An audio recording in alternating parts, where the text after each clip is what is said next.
주일 아침 하나님께서 우리에게 주신 말씀은 구약성경 역대하 34장 14절로 21절까지의 말씀입니다. 역대하 34장 14절로 21절까지의 말씀, 구약성경 705페이지에 있는 말씀입니다. 역대하 34장 14절에서 21절의 말씀을 한 절씩 교독하면서 읽겠습니다. 제가 한 절, 우리 성도님들이 한 절 이렇게 읽겠습니다. 무리가 여호와의 전에 헌금한 돈을 꺼낼 때에 제사장 힐기야가 모세가 전한 여호와의 율법책을 발견하고, 힐기야가 서기관 사반에게 말하여 이르되 내가 여호와의 전에서 율법책을 발견하였노라 하고 힐기야가 그 책을 사반에게 주매, 사반이 책을 가지고 왕에게 나아가서 복명하여 이르되 왕께서 종들에게 명령하신 것을 종들이 다 준행하였나이다. 또 여호와의 전에서 발견한 돈을 쏟아서 감독자들과 일꾼들에게 주었나이다 하고, 서기관 사반이 또 왕에게 아뢰어 이르되 제사장 힐기야가 내게 책을 주더이다 하고 사반이 왕 앞에서 그것을 읽으매, 왕이 율법의 말씀을 듣자 곧 자기 옷을 찢더라. 왕이 힐기야와 사반의 아들 아히감과 미가의 아들 압돈과 서기관 사반과 왕의 시종 아사야에게 명령하여 이르되 너희는 가서 나와 및 이스라엘과 유다의 남은 자들을 위하여 이 발견된 책의 말씀에 대하여 여호와께 물으라. 우리 조상들이 여호와의 말씀을 지키지 아니하고 이 책에 기록된 모든 것을 준행하지 아니하였으므로 여호와께서 우리에게 쏟으신 진노가 크도다 하니라. 아멘. 아멘. 할렐루야. 하나님께서 주시는 은혜와 평강이 우리 성도님들 위해 늘 충만하시기를 주님의 이름으로 축원드립니다. 우리 옆에 있는 분들하고 한번 인사해 보세요. 잘 오셨습니다. 주님의 이름으로 환영합니다. 오늘 말씀 역대하 34장 말씀을 통해서 종교개혁이라는 제목으로 함께 은혜를 나누도록 하겠습니다. 이번 주가 종교개혁 주일입니다. 10월 마지막 주일은 종교개혁 주일로요. 대한민국뿐만 아니라 온 세계에 있는 개신교회들이 이날을 기념하면서 함께 예배를 드립니다. 마틴 루터가 601년 전에 종교개혁을 시작하였습니다. 그 종교개혁으로 말미암아 부패하였던 천주교에서부터 갱신하여서 개신교회가 시작됩니다. 개신교라는 말은 개혁되었다라는 의미를 담겨져 있습니다. 개신했다, 다시 몸을 새롭게 세웠다라는 말이 개신교입니다. 그래서 기독교 대한감리회가 우리 감리교에 속해 있는 이 감리교는요, 개신교회이고 개혁교회이고 갱신된 교회입니다. 그래서 기독교의 역사는요, 날마다 개혁되고 갱신되는 모습이 바로 기독교의 역사 가운데 담겨져 있는 교회의 특징입니다. 그래서 처음 하나님의 말씀으로 다시 개혁돼야 되고 갱신돼야 되고 새로워져야 되는 줄 믿습니다. 지금 대한민국의 개혁에 대한 요구들이 크게 울리고 있습니다. 가장 대표적으로 들리는 것이 검찰과 그리고 법을 집행하는 사람들이 개혁되기를 요구하는 그 요구의 소리가 크죠. 왜 개혁돼야 될까요? 돈 있는 사람은 그 법에 의하여서 엄정하게 심판받지 않고 오히려 가난한 사람들은 그 법에 의해서 핍박받는 모습들이 이 땅에 가득 차고 있기 때문에 개혁되어야 된다라는 것입니다. 전관예우라는 말을 들어보셨을 텐데요. 검찰이나 판사에서 판사를 하면서 그런 직무를 수행하던 사람이 이제 은퇴해서 변호사를 개업하면 그 사람에게 아주 어마어마한 특혜를 줍니다. 그것이 전관예우인데요. 그래서 아무리 중한 범죄를 저지른 사람이라도 전관 예우를 받는 변호사에게 변호를 받으면 그러면 사형당할 사람도 무기징역 혹은 그것보다도 훨씬 가벼운 그러한 형을 받게 되는 것이 대한민국의 모습입니다. 완전히 잘못된 모습이죠. 그렇기 때문에 개혁을 요구하는 요구의 목소리가 큽니다. 지난 한 주간 동안 뉴스를 보면서 참 특이한 뉴스가 있었는데요. 그것이 무엇이냐 하면 세계 최대의 아동 음란물을 유포하던 그러한 사이트를 운영하는 사람이 붙잡혔습니다. 아동 음란물은요, 아주 끔찍한 범죄인데요. 그것을 유통하고 사이트를 운영하는 사람이 다름 아닌 대한민국 23살짜리 청년이었습니다. 대한민국 이 사람이요, 잡혔어요. 우리나라 경찰에 의해서 잡혀서 그래서 재판을 받았습니다. 1심에서는요, 그냥 집행유예를 받았는데 다시 두 번째 재판을 받아서 1년 6개월 형을 받았습니다. 그랬더니요, 다른 나라들이 화들짝 놀랍니다. 특히 미국은요, 이 사람이 미국 법도 위반하였으니 우리 미국에 와가지고 재판받게 해달라라고 범죄인 인도 요청을 우리나라에 직접 해왔습니다. 왜 그러느냐? 이런 아동 음란물을 미국에서는 소유만 하고 있어도 수십 년의 그런 징역형을 살아야 되고요. 이것을 유통하고 그리고 이것으로 이익을 취하는 사람은 무기징역까지 처할 수 있는 엄정한 법이 미국 가운데선 지금 시행되고 있기 때문입니다. 그러니 지금 우리가 살고 있는 이 땅에 우리가 느끼고 있는 법 감정과 그리고 법을 집행하는 사람들과의 그 괴리가 너무나 크기 때문에 개혁을 요구하는 목소리가 큰 것이죠. 그래서 인간의 사회는요, 날마다 갱신되고 개혁되어야 됩니다. 사회가 복잡하면 복잡해질수록요, 법이 날마다 갱신돼야 되고요. 새로운 법이 날마다 만들어져서 그래서 발전되는 세상 가운데 맞게 법을 지키고 거기서 공평과 정의가 이루어질 수 있도록 그렇게 시행되는 것이요, 이 세상의 모습이 되어야 됩니다. 그런데 법을 만드는 사람들이 법을 만드는 일을 포기하고 광장에 나가서 맨날 데모나 하는 그런 모습이 지금 대한민국에 있기 때문에 이 땅이 개혁되고 갱신되어야 될 줄 믿습니다. 그런데 신앙을 가진 우리 기독교인들은요, 이 대한민국 가운데서 무엇이 또한 개혁되어야 되느냐, 교회가 개혁되어야 된다라는 그런 개혁의 요구를 분명히 가지고 인식하고 살아야 될 줄 믿습니다. 지금 광장에서 데모하는 사람들, 좌와 우로 나누어서 하는 사람들 중에 많은 기독교인이라고 하는 사람이 있습니다. 그 중에 정광훈이라는 목사가요, 대표적으로 나와가지고 거기서 그 집회를 인도하고 그리고 거기에 지도자적으로 나타나고 있는데요. 이 사람은 장로교 대신교단에서 면직된 목사입니다. 그러니까 목사의 직을 면직당했죠. 그런데 스스로 교단을 만들어가지고요, 계속해서 목사직을 유지하면서 그러면서 데모를 유도하고 있습니다.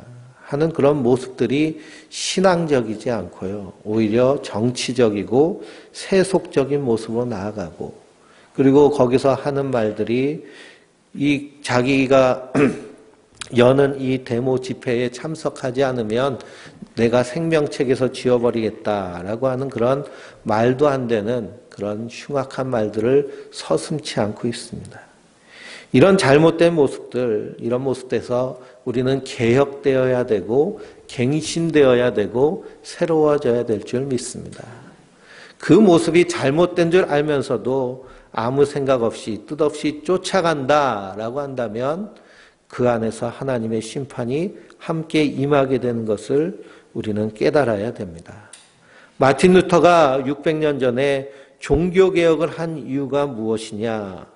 이 카톨릭이, 중세 카톨릭이 아주 심각하게 부패하였기 때문입니다. 이 마틴 루터 당시에 이 카톨릭이 한 일들이 어떤 일들이 있느냐 하면 거대한 교회들 건물을 짓기 시작했습니다. 그래서 저 로마를 여행하다 보면 동네마다 가장 화려하고 가장 큰 건물이 성당 건물입니다. 특히 로마에 있는 바티칸 시티에 가면 성 바오로 성당이 있는데요. 이 성 바오로 성당이 마틴 루터 시대 당시에 지어진 성당입니다. 그 규모가 얼마나 크고 어마어마한지요. 전 세계에 있는 그런 천주교인들이 그곳에 성지를 올 뿐만 아니라 관광 구경할 정도로 그곳에 가서 영감을 얻는다라고 합니다. 그런데 그 성 바오로 성당을 짓기 위해서는 엄청난 돈이 필요하죠. 엄청난 그 성당 건축하는 건축 자금을 대기 위해서 그 뒤에서는 엄청나게 더러운 일들이 일어나기 시작하는 것입니다. 어떤 일이 일어나느냐? 첫째로는 성직 매매가 일어났습니다. 그래서 이 신부가 되기 위해서는 그런 자기가 하나님을 경험하는 그런 신앙의 회심 이후에 순수한 그런 믿음의 열정을 가지고 성직을 가겠다고 하는 그 결단이 있어야 되는데요. 그것만으로는 되지 않는 것이죠. 결국 이 카톨릭에서는 성직, 그래서 신부가 되고 사제가 되기 위해서 선택한 것이 뭐냐? 너희가 돈을 내야 신부가 될 수 있고 돈을 내야 사제가 될 수 있다라고 이렇게 해버렸습니다. 그래서 이 성직을요, 돈을 주고 사고 파는 것입니다. 그러니 아주 큰 대도시에 있는 주교의 자리에 가려고 하면요, 엄청난 돈이 필요하겠죠. 그러니 어떤 사람들이 성직을 차지하게 되느냐? 돈 많은 그런 귀족층이라든지 안 그러면 장사를 하여서 큰 돈을 번 사람들 가운데 이 성직을 매매함으로 그것을 통해서 엄청난 명예와 이익을 얻기 시작하는 것이 그 당시의 카톨릭의 모습입니다. 그러니 성직을 돈을 주고 샀으니까요, 그 돈을 투자한 만큼 뽑아내야겠죠. 그러니 그것으로 인하여 부패는 이로 말할 수 없는 것입니다. 그것으로도 모자라서요, 이 건축비를 메우기 위해서 면죄부라는 것을 판매하기 시작합니다. 그 면죄부는 무엇이냐 하면 당신 죄를 졌는데 그 죄가 용서받기 위해서는 이 카톨릭에서 천주교에서 발행한 면죄부를 돈을 주고 구입하고 사서 그것을 헌금해야 그래야 당신의 죄가 용서받을 뿐만 아니라 당신의 부모들의 죄까지도 면죄부를 통해서 성당에 헌금을 하면 그러면 연옥에 있는 당신들의 부모가 저 천국으로 올라가게 된다라고 하는 면죄부를 판매하고 연옥이라는 성경에도 없는 그런 개념을 만들어냈습니다. 연옥이란 것은 천국과 지옥의 중간 지점으로 사람이 죽으면 천국이나 지옥에 바로 직행하지 않고 연옥으로 들어가서 그 자손들이 얼마나 열심히 하나님을 섬기느냐, 즉 헌금하느냐에 따라서 천국으로 가든지 지옥으로 가든지 두 길이 달려있다라고 이렇게 가르쳐버리니 이 자식된 입장에서요, 부모가 지옥에 가는 것을 바라는 자는 아무도 없잖아요. 그러니 그 면죄부를 살 수밖에 없는 것입니다. 그러니 이 천주교의 그 당시에 구원받기 위한 신앙의 모습은 어떤 모습으로 드러났느냐? 첫째는 고행하는 것으로 금식한다든지 안 그러면은 이 로마에 있는 바티칸 성당, 바오로 성당을 순례한다든지 요즘은 비행기 타고 자가용 타고 호텔에서 머물면서 편하게 순례할 수 있었겠지만 600년 전에 그곳을 순례한다는 것은 엄청나게 어려운 일이겠죠. 그러니 그렇게 순례를 한다든지 안 그러면 면죄부를 사는 행위를 통해서 구원받는다라고 그렇게 잘못 가르친 것입니다. 그리고 완전히 교회가 타락해버린 것이죠. 거기에 대해서 마틴 루터는 비텐베르크 대학교 교수로 있으면서 그가 천주교 사제이면서도 이것이 분명히 잘못된 것이다 라는 것을 깨닫고 95개조의 잘못된 반박문을 그 대학 교문 앞에 붙이고 종교개혁을 시작하게 되는 것입니다. 그러면서 그가 3가지 논문을 썼습니다. 첫째는 로마 귀족들에게 보내는 편지라는 이 논문을 통해서 이건 분명히 잘못된 신앙의 모습이니 우리가 이것을 개혁하지 않으면 안 된다라고 하는 그 개혁에 대한 요구를 로마 귀족 그리고 이 독일에 있는 귀족들에게 편지를 써서 다 보냈습니다. 그래서 그들 중에 로마의 제후들이 이 마틴 루터와 뜻을 합하여서 종교개혁을 시작한 것이죠. 그리고 바벨론에 포로된 교회라는 그런 논문을 써서 각 교회들에게 편지를 썼습니다.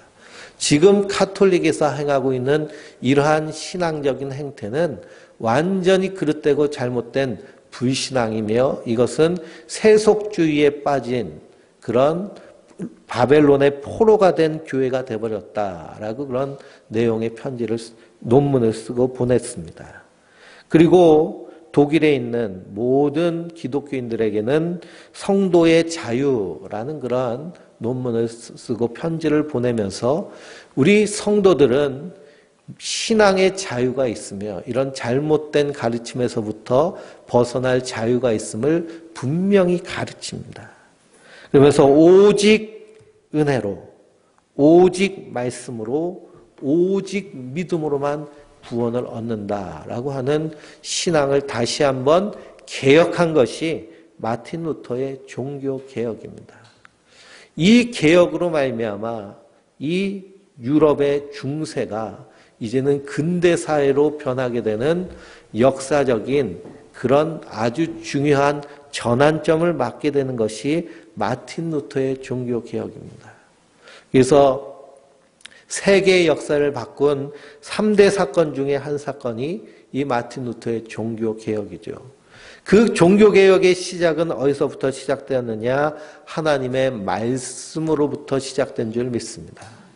마틴 루터가 이 잘못된 그릇된 이 가톨릭의 가르침을 바라보면서 그가 하나님의 말씀을 상고하기 시작합니다.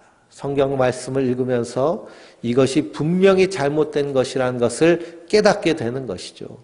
이 마틴 루터 당시에 이 성경은 아무나 볼 수 있는 그런 기록물이 아니었습니다. 책이 아니었습니다. 감히 평신도들이 어떻게 성경을 읽겠습니까? 그래서 역사적으로도 카톨릭이 성경책을 읽기 시작한 것이요 1960년대 정도부터 밖에 되지 않습니다. 평신도들이 성경책을 읽고 그리고선 성경을 읽을 수 있도록 성경을 번역하고 보급하고 그래서 공동 번역이라는 성경을 천주교에서는 쓰는데요. 그렇게 해서 나온 것이 1960년대뿐이 안 됩니다. 그러니 평신도들이 무슨 성경을 읽느냐? 너희는 우리가 가르쳐주는 대로 따라오면 된다라고 그렇게 가르친 것이 카톨릭의 가르침이었습니다.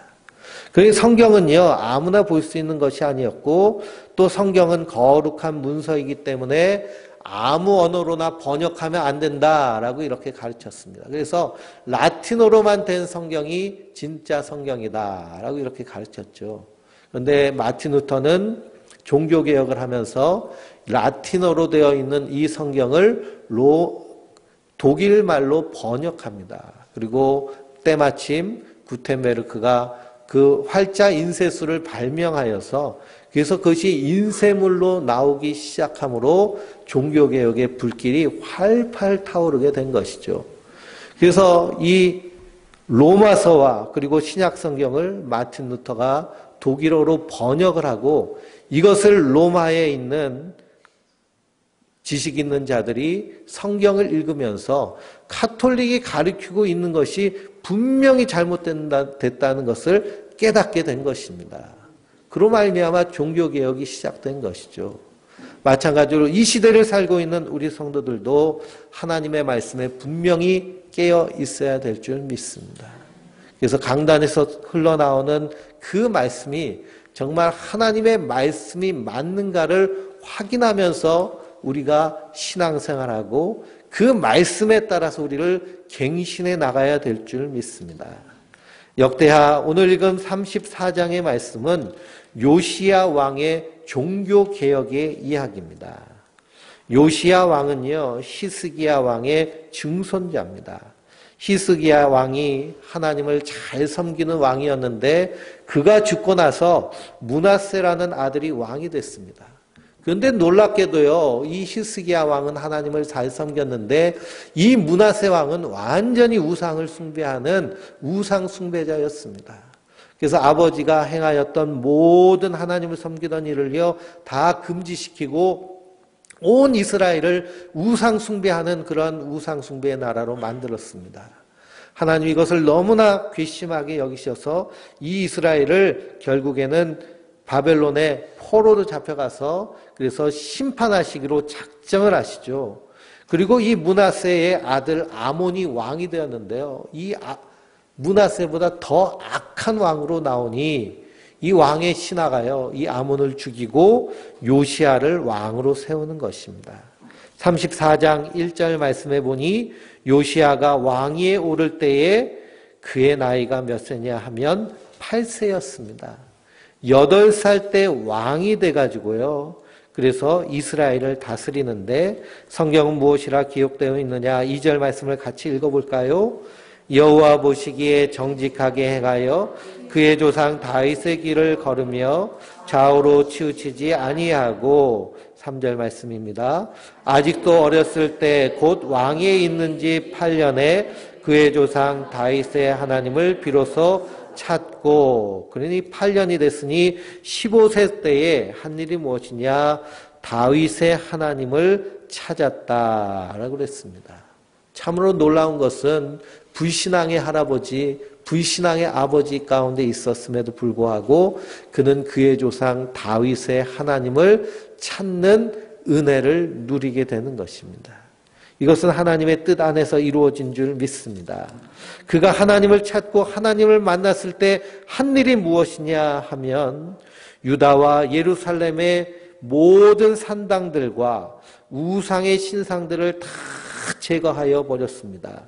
그 열심이 얼마나 대단하였는지요. 6절 말씀해 보니 므낫세와 에브라임과 시므온과 납달리까지 사면 황폐한 성읍에서도 그렇게 행하였다라고 말씀하고 있습니다. 그러니 므낫세, 에브라임은 저 북쪽 이스라엘입니다. 그리고 이 요시야는 남쪽 이스라엘 왕인데요. 북쪽 이스라엘이 아수르에 의하여서 멸망당했습니다. 그러니 북쪽 이스라엘은 폐허가 된 동네인데 그곳까지 쫓아가가지고 우상을 섬기던 제단과 산당을 다 파쇄해버리고 없애버렸습니다. 그리고서 하나님만을 섬기기로 작정을 합니다. 그리고서는 그가 8절 말씀에 25세 되던 해에 자기의 신하들을 시켜가지고 성전 수리를 맡깁니다. 성전을 수리하여서 하나님을 제대로 섬기기로 하기로 작정을 하죠. 그래서 그 일을 12절 말씀해 보니 성실하게 그 일을 하니라 라고 말씀하고 있습니다. 그래서 성전을 수리를 다 마치는 과정 가운데 오늘 읽은 말씀이 나옵니다. 14절 말씀에 무리가 여호와의 전에 헌금한 돈을 꺼낼 때에 제사장 hil기야가 모세가 전한 여호와의 율법책을 발견하게 됩니다. 그러니 그 전까지 이 율법책은 솔로몬 시대에 쓰여졌을 것인데요. 그 율법책들이 다 소실되고 없어졌는데 요시야 때 그 헌금계 깊은 곳에 숨겨져 있던 율법책을 발견하게 되는 것입니다. 그 율법책을 발견한 그 hil기야가 그것을 사반 서기관에게 갖다 주고 그 서기관은 그것을 왕에게 가지고 나아가서 그 율법책을 왕 앞에서 읽게 됩니다. 그래서 그 왕이 그 율법책을 읽다가 19절 말씀에 왕이 이 율법의 말씀을 듣자 자기 옷을 어떻게 했나요? 찢었다라고 말씀하고 있습니다. 자기 옷을 찢었다. 이 유대인들의 감정 표현 가운데요. 가장 큰 감정의 표현 중에 하나가 무엇이냐 하면 자기 옷을 찢는 표현입니다. 자기 옷을 찢었다라는 것은 그만큼 슬프다라는 것을 의미하는 것입니다. 왜 그가 율법의 말씀을 듣다가 자기 옷을 찢게 되었을까요? 그건 뭐냐? 자기가 믿었던 하나님, 자기가 알았던 하나님, 자기가 섬긴다고 섬겼던 그 하나님이 율법에 기록된 아브라함과 이삭과 야곱의 하나님이 아니었던 것입니다. 그러니 자기가 믿고 섬겼던 그 하나님이 성경에 기록된 하나님과 전혀 다른 하나님이었다는 것을 깨닫고 그가 옷을 찢은 것이다 라고 생각할 수 있습니다. 또한 그가 옷을 찢은 것은 하나님의 말씀이 그에게 임했을 때에 죄에 대하여, 의에 대하여, 심판에 대하여 깨닫게 되고 그것을 통하여서 책망받을 때 그가 가슴을 치며 회개하는 역사가 일어난 것을 옷을 찢었다라고 생각할 수 있습니다.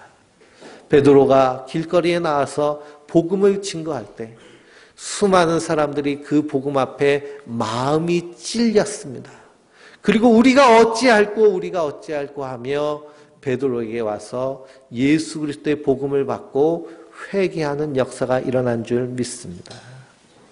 그러므로 사도 바울이 고린도 교회에 편지를 쓸 때 분명히 얘기를 하죠. 우리가 고린도 후서를 함께 말씀을 나누면서요. 너희가 다른 예수, 다른 복음, 다른 영을 참으로 잘 받아들이는구나 라고 하며 그들을 책망하고 있습니다. 우리가 하나님을 섬긴다 하는데요. 그 하나님이 다른 하나님일 수 있습니다. 우리가 예수님을 믿는다고 하는데 그 예수님이 다른 예수님일 수도 있습니다.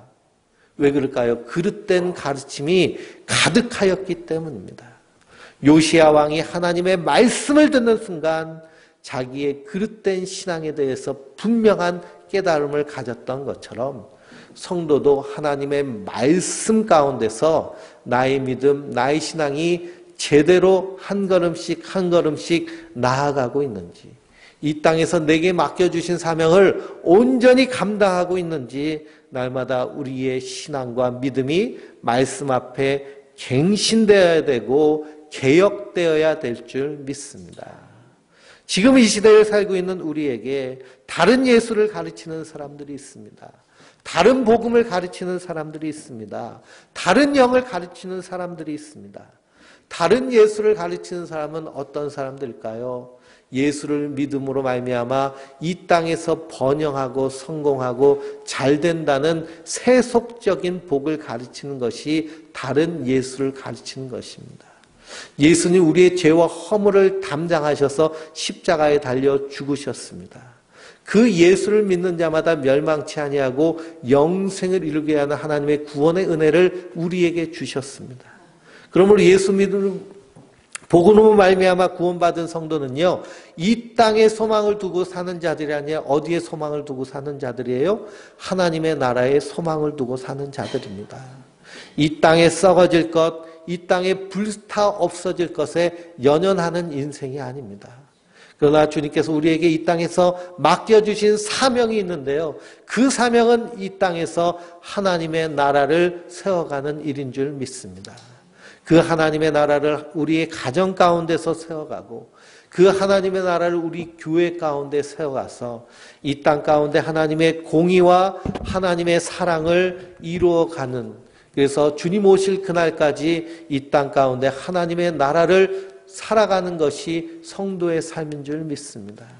그 안에서 우리에게 주시는 새 계명, 우리에게 주신 새 계명 서로 사랑하라라는 그 사랑을 이루면서 사는 것이요, 바로 성도가 이 땅에서 우리에게 주신 하나님 우리에게 주신 사명인 줄 믿습니다. 그런데 다른 예수를 전하고 다른 복음을 전하는 자들은 무엇을 말합니까? 이 땅에서 잘 되는 것에만 집중합니다. 이 땅에서 번영하는 것에만 집중합니다. 이 땅에서 성공하는 것에만 집중합니다. 나에게 충성하지 않으면 생명책에서 쥐어버리겠다고 하는 그런 말도 안 되는 막말을 합니다. 우리를 생명책에 기록하시기 위해서 하나님이 행하신 일이 무엇일까요? 우리가 그 생명책에 이름이 기록되기 위해서 하나님이 사람이 되셔서 이 땅에 오셔서 십자가에 달려 죽으셨습니다. 그래서 그 피값으로 우리를 구원하시고 속량하셔서 하나님 백성 삼으신 줄 믿습니다. 그러므로 성도의 이름은요, 예수 그리스도로 말미암아 구원받은 성도의 이름은 하나님의 생명책에 정확히 기록되어 있는 줄 믿습니다. 우리 성도님들 한 사람 한 사람의 이름이요, 생명책에 기록되어 있습니다. 그 생명책에 기록된 이름을요, 그 누구도 지울 수 없습니다. 왜 그럴까요? 예수님의 피값으로 사신 것이기 때문입니다. 그런데 전직 목사라는 사람이 자기의 이런 데모하는 집회에 나오지 않으면 생명책에서 지워버리겠다라고 하는 그런 막말합니다.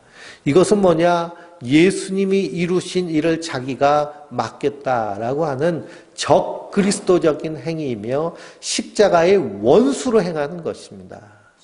그런데도 그것이 옳은 줄 알고 자기가 의로운 줄 알고 큰 소리를 칩니다.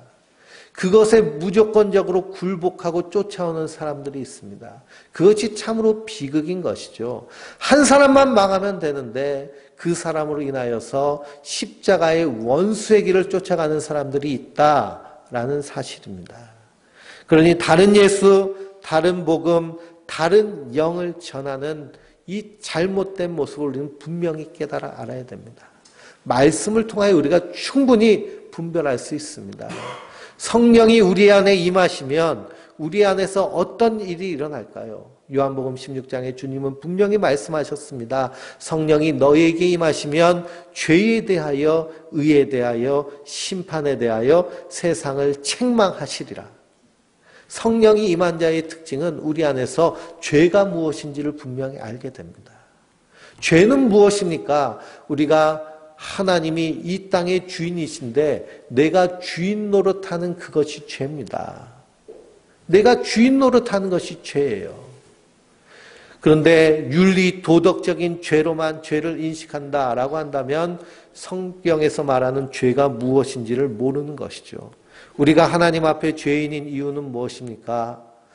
내가 윤리 도덕적인 죄를 어겼기 때문에 죄인인 것이 아니고요. 하나님이 주인이신데 내가 내 인생의 주인 노릇하고 내가 이 세상의 주인 노릇하려고 하는 것이 죄인 줄 믿습니다. 그 주인을 못 알아보는 그 죄인을 하나님은 원수로 생각하시는데요. 그래서 우리는 하나님 앞에 죽을 죄인인데 우리를 대신하여 죽으신 그 예수 그리스도 말미암아 우리가 구원받은 자들입니다. 구원받은 자들이면 우리에게 분명히 주인이 계시다는 것을 아는 자들이 바로 성도들인 줄 믿습니다. 그러므로 성도는 이 말씀 가운데 든든히 선 자인 줄 믿습니다. 이 요시야 왕이 이 하나님의 말씀을 듣고 자기 옷을 찢습니다. 자기 옷을 찢고 이제는 우리가 어떻게 하여야 하나님 앞에 바로 설 수 있는지에 대하여서 선지자에게 가서 물으라 라고 신하들에게 부탁을 합니다. 그러니 하나님의 말씀 앞에 선자는요, 하나님의 말씀으로 다시 세워지기를, 갱신하기를, 개혁하기를 힘쓰고 애쓴 자인 줄 믿습니다. 아유, 이제는 끝났어. 이제는 안 돼. 라고 하면서 포기하는 것은요, 개혁자의 정신이 아닙니다. 불굴의 의지를 가지고요, 자기의 뼈를 깎는 그런 심정으로 개혁하는 것이 개혁자의 모습입니다. 마틴 루터가 종교 개혁을 하고 그냥 편안하게 개혁이 된 것이 아닙니다. 종교 개혁을 하고선요, 구교와 신교가 전쟁을 하기 시작합니다. 그 전쟁을 몇 년을 했나 하면 100년을 했습니다. 그래서 유럽의 100년 전쟁이라고 역사 시간에 들으셨을 텐데요.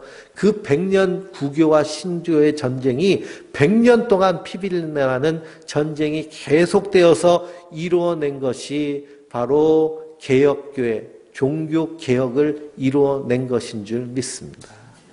그런데 그것으로 끝난 것이 아닙니다. 마틴 루터가 종교 개혁을 하고 200년 후에 존 웨슬레이 목사님이 영국에서 다시 종교 개혁을 일으킨 것이 감리교회 부흥운동입니다. 그래서 오직 믿음, 오직 말씀, 오직 은혜로 구원받은 성도들이 구원받음으로 끝난 것이 아니다라는 것입니다. 다 이루었으니 그냥 이대로 사는 것이 아니라 분명한 방향과 목적을 가지고 살아야 된다는 것이죠. 성도가 분명히 가야 될 방향과 목적이 있는데요. 그것은 뭐냐? 그리스도의 완전에 이르는, 그리스도의 완전이란 예수님을 닮아가는 것입니다. 내가 예수 믿고 구원받았으니 이제 난 천국 가, 망고 땡이야, 끝났어 하고 그냥 있는 것이 아니고요. 인생의 방향성을 가지고 걸어가야 된다는 것입니다. 그래서 신앙생활 하는 것을요, 자전거 타는 것에 비유합니다. 자전거를 타보면은요, 처음 자전거를 가르칠 때, 저도 자전거를 6살 때 배웠는데요, 자전거는요, 계속 페달질을 하지 아니하면 넘어집니다. 그러니까요, 자전거를 처음 배울 때 페달질을 열심히 하면요, 절대로 넘어지지 않습니다. 근데 언제 넘어져요? 페달질을 멈추는 순간 넘어집니다. 우리 신앙생활도 마찬가지입니다. 예수님 닮아가기를요, 끊임없이 계속하며 나아가는 것이 신앙생활입니다. 오늘도 어떻게 하면 예수님 닮아갈까? 내일도 어떻게 하면 예수님 닮아갈까? 아침에 눈 뜰 때 하나님의 뜻을 밝게 찾고 하나님 원하시는 삶이 무엇인가? 예수님 닮아가는 삶이 무엇인가? 예수님이 기뻐하시는 것이 무엇인가를 찾아가며 날마다 예수님 닮아가는 것이 성화의 삶인 줄 믿습니다. 이렇게 계속하여서 갱신되고 성장하는 것이 바로 기독교의 역사입니다. 한국 교회가 심각한 지금 문제점을 드러내고 있습니다. 그러나 우리가 염려하고 걱정할 것이 없는 것은 하나님의 말씀이 우리 앞에 분명히 주어진 줄 믿습니다. 말씀으로 새로워지고 말씀으로 갱신되면 될 줄 믿습니다. 그래서 오늘 말씀 34장 29절부터 보면 이 요시야 왕이 모든 백성들과 함께 하나님 앞에서 언약을 갱신합니다. 무엇이라 갱신하느냐? 왕이 사람을 보내어 유대와 예루살렘의 모든 장로들을 불러 모으고 여호와의 전에 올라가매 유대 모든 사람과 예루살렘 주민들과 제사장들과 레위 사람들과 모든 백성이 노소를 막론하고 다 함께한지라. 왕이 여호와의 전 안에서 발견한 언약책의 모든 말씀을 읽어 무리의 귀에 들려주고 왕이 자기 처소에 서서 여호와 앞에서 언약을 세우되 마음을 다하고 목숨을 다하여 여호와를 순종하고 그의 계명과 법도와 율례를 지켜 이 책에 기록된 언약의 말씀을 이루리라 하고 선언을 하며 하나님께 언약을 다시 세운 줄 믿습니다. 하나님의 말씀을 백성들 앞에 다 들려주었다라는 것입니다. 그러니 하나님의 말씀 창세기로부터 요한계시록까지 모든 말씀이요, 우리가 성도들이 다 읽고 듣고 연구하고 묵상하는 그런 우리를 신앙을 새롭게 하는 하나님의 능력이 되는 줄 믿습니다. 요시왕이 이렇게 언약을 갱신할 때 하나님께서 그에게 주신 약속은 무엇이냐? 하나님의 심판이 진노가 급하였지만 요시야 왕 때에는 이 하나님의 진노의 잔을 붓지 않겠다라고 약속을 하십니다. 그런데 참으로 안타까운 것은 무엇이냐 하면 그의 아들들이 아버지의 그 신앙을 본받지 않았다라는 것입니다. 그래서 여호와김이라는 왕은 요시야 왕은 하나님의 말씀을 들을 때 자기 옷을 찢으며 회개하였는데 여호와김이라는 왕은요, 하나님의 말씀을 서기관이 읽어주니 그 말씀을 찢었습니다. 말씀을 듣지 않겠다는 거예요. 자기 뜻대로 하겠다는 거예요. 결국 그리하여서 바벨론에 의해서 완전히 패망하게 되는 것을 봅니다. 그러니 신앙의 개혁과 갱신은 한순간으로 끝나는 것이 아니라 계속하여서 세대를 거쳐서 개혁되어야 될 줄 믿습니다. 우리 할아버지 때의 개혁이 하였으면 아버지 때의 개혁이 되어야 되고, 아버지 때 개혁이 되었으면 그 아들 때 또다시 개혁이 되어야 되고, 그 아들 때의 개혁이 되었으면 그 자녀 때에 다시 갱신되어야 되는 것이 기독교의 신앙입니다. 이 세상 모든 것이 다 마찬가지입니다. 컴퓨터를 사용해 보시거나 스마트폰을 사용해 보시면 업데이트 하겠다고 이렇게 공지가 올라오죠. 그럼 반드시 업데이트를 해야 됩니다. 안 그러면 바이러스라든지 안 그러면 잘못 나쁜 그런 공격들에 의하여서 컴퓨터가 보호받지 못할 수 있기 때문에요. 계속 업그레이드 되는 것입니다. 의학이 아무리 발달돼도요. 의학이 아무리 발전돼도 세균들도요. 함께 발전하고 발달합니다. 그러니 과거에 다 없어지고 사라졌다라고 하는 홍역이라든지 결핵이요. 다시 요즘 번창하고 있잖아요. 온갖 동물 전염병들이요. 그냥 지구상에 가득합니다. 그럼 그걸 예방하려고 엄청나게 노력을 하고 약을 발명해도요. 다른 병들이 계속 생깁니다. 이것이 이 세상의 모습입니다. 우리 신앙도 마찬가지입니다. 젊었을 때, 청년 때 받은 은혜를 가지고요. 오늘을 살 수 없습니다. 날마다 그 갱신된 신앙을 가지고 개혁자의 정신을 가지고 뼈를 깎는 그 아픔, 그러나 그렇게 하지 아니하면 우리가 말씀 앞에 바로 선 자가 아니라는 것을 명심하시고 마틴 루터와 같이 존 웨슬리 목사님과 같이 요시야 왕과 같이 말씀 앞에서 가슴을 찢으며 말씀 앞에서 온전히 서서 좌로나 우로나 치우치지 아니하고 하나님의 사람으로 든든히 서는 하나님의 사람들 되시길 주님의 이름으로 축원드립니다. 기도하시겠습니다.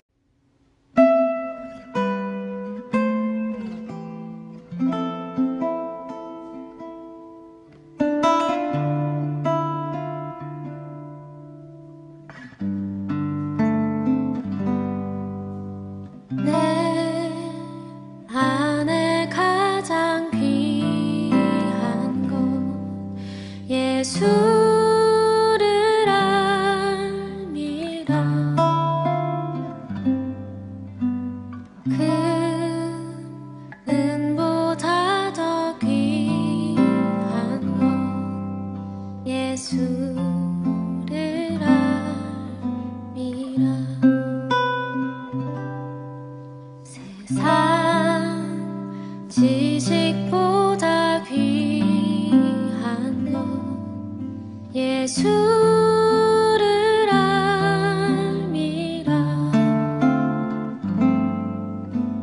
내 안에 가장 귀한 것 예수를 알미라.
내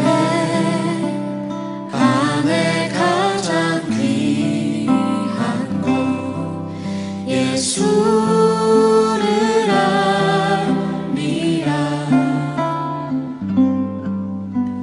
그 은보다 더 귀한 것 예수를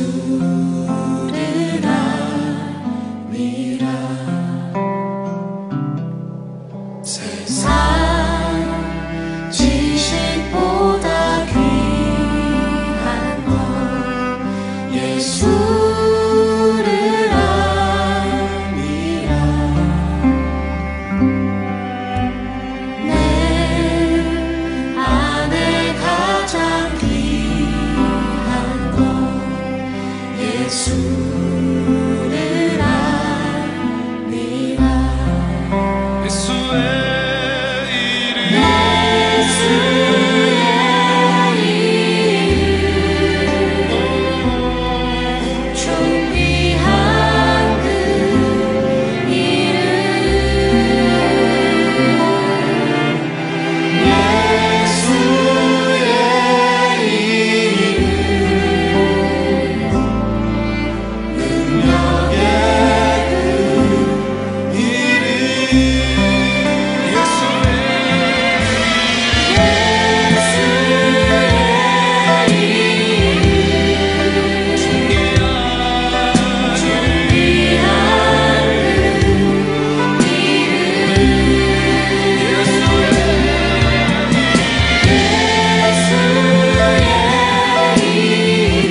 어둠 속에 홀로 두시는지, 어두운 밤은 왜 그리 길었는지,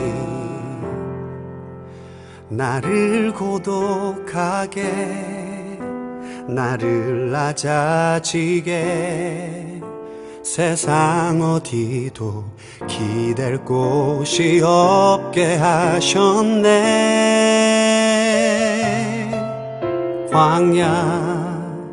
광야에 서 있네.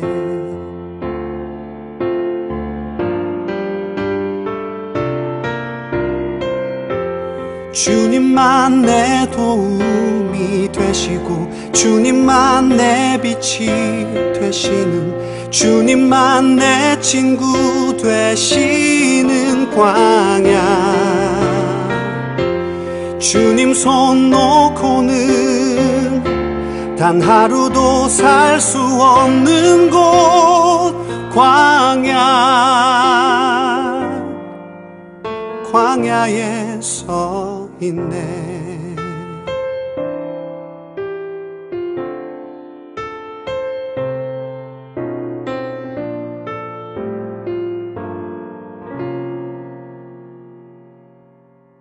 왜 나를 깊은 어둠 속에 홀로 두시는지, 어두운 밤은 왜 그리 길었는지,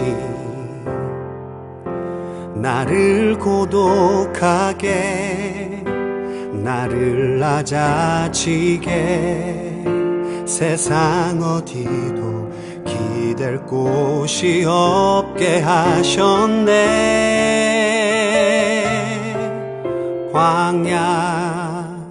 광야에 서 있네.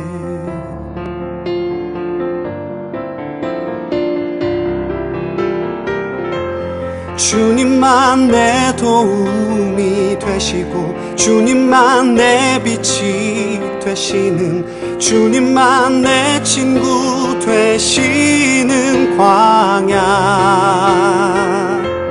주님 손 놓고는 단 하루도 살 수 없는 곳, 광야.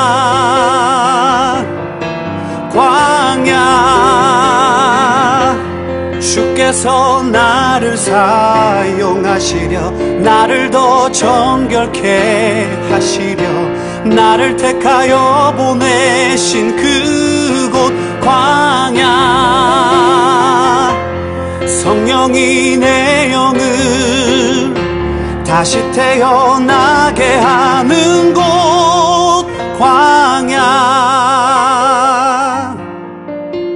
광야에 서 있네.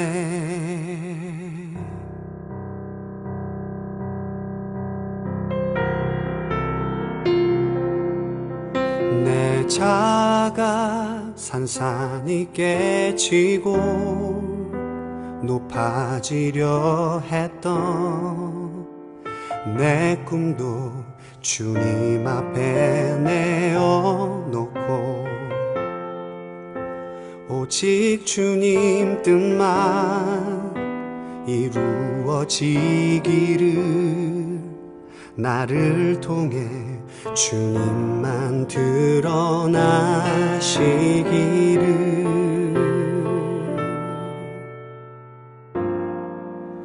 광야를 지나며